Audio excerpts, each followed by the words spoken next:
อยู่ดีดับซึกมันให้หามหลัดดับซึกจึงได้แอดพีแอดเออย่าเฮิกเกี่ยวข้องจุมีกองกลางต่างหมู่ต่างจุ้มในขณะและจุมีกองกลางต่างหมู่ต่างจุ้มนั้นซ้ำมันเข้าหมายถึงเผออันในคณะในกรณีเข้าใจขนาดเส้นหือลาเนี่ยพอผวนโหดได้เฮาคาเงาลายมันจำลีมีเมียงหน้ากำสมาย่าสมาเก่าขนาดอันนี้ก็จุมีกองกลางอันนั้นเนี่ยเข้าหมายถึงดับซึกได้เฮาก็จ้างเปลี่ยนไรนั่นขนาดเนาะและตัวเข้าวงวางมาได้เนี่ยเข้ามาผวนโหดได้เฮาคาอ่า มันเข้ากันดีมันมีดอกกับ10กับ3กันนั่นกันเนาะเมียงหน้ากำจังได๋ก็ค่อยมายาเขาเนาะและข้าวเหงาคนนั้นก็เปลี่ยนจังหือมีจังหือเฮาเข้ามารับช่อนยินกว่าซ้ำกันเขาเนาะแต่มื้อนั้นก็ถึงมาวันที่18 6เดือนปี2026เลยหันสื่อข่าว LPP Info ลงไว้เกี่ยวกับไปลองตับซึกมาและดังตับซึกจึงได้ LPP LA อันเขาก็อุโอกันนั่นขนาดนะในบางอุโอนั่นในเขาก็ได้ลงกว่าขนาดเกี่ยวกับไปลองทางออนไลน์เนี่ยตั้งเสียงตั้งหมดได้ก็ได้มีอยู่13ข้อนั่นขนาดเนาะและในส่วนเกี่ยวกับบ้านนำน่ะเกี่ยวกับไปลองเป็นจับเพี้ยนได้สังที่โชว์มวยจึมจับเพี้ยนได้สัง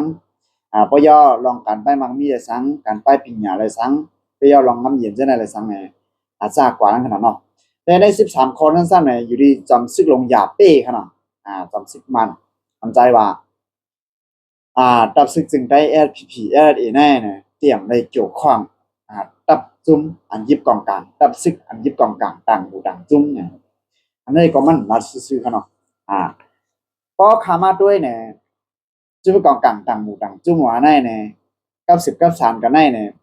อันเงาลายตื้อตังไปเฮาขาหลีมาและผวนหูแต่เฮาขาเข้าออกกันมาหลายเรือนแน่เนี่ยมันก็ได้ด้วยจ้อมขนาดเนาะมันก็มีอันที่ขนาดจึงอันเจ้ากันเจียดเฮาขาลัดไว้อยู่ก็ไปลองว่าซึกมาแน่เนี่ยมันกูผวนหูแต่เฮาขาเข้าหากันแน่มันกูเฮาขาพร้อมกันทีเดียวว่าอันนี้เฮาขายังไปพร้อมกันขนาดตึกเตมีเงาลายตื้อตังว่าผวนหูเฮาเข้าหากันผวนหูเฮาอุโอกันให้ด้วยขนาดในซ้ำเนี่ยมันบ่หาลายตังมันเอาขนาดนั้นและอันเป็นได้บางอุปโภคในซ้ำในเกี่ยวกับไปลองอุปโภคกันจังหือเนี่ยอยู่ที่บาดีเมอร์ซึ่งได้ดับซึกซึ่งได้ SPP SA ดับซึกได้เฮาค่ะย้อนเกี่ยวกับไปลองหนึ่งในเนี่ยเฮาปันโตต่างน้ำมันจากเข้าในปืนตีดับซึกซึ่งได้ SPP SA ของกรมกำให้คนเมืองไหลเจอหนังร้อนๆแล้วๆเนี่ยเพราะว่าน้ำมันจากในขนาดเนาะและเฮาซื้อในกาคันอันสั่งทุกเนี่ยบ่ยาวแทงรองนึงก็เกี่ยวกับไปลองเพิ่มแถมปันโรงเรียนสอนเด็กดังและดังครูสอนในขนาดนะย้อนว่าปื้นตีมังปื้นตีส่วนใหญ่กำปันน้ำเนยปาตีปีเนอร์นาลินอุปเปิงนาติอุปเปิงปาตีเนยซึ่งจึงได้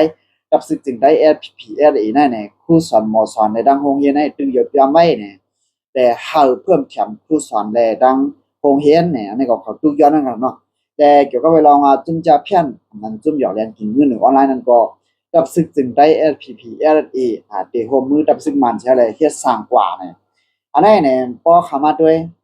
ตับซึ่งมันพอเขาตอบมาเนาะสมว่าเขาตอบมาว่าอันสิทุกย้อนมานั่นเป็นสังเฮาได้ปันกว่าก็ว่าสู่หามกับ10ต่างหมู่ต่างจุ่ม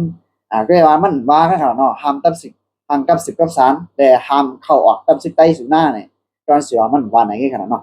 ก็ว่าปืนว่าสิตาเพราะว่าเฮาขำเฮ็ดจ้อมก็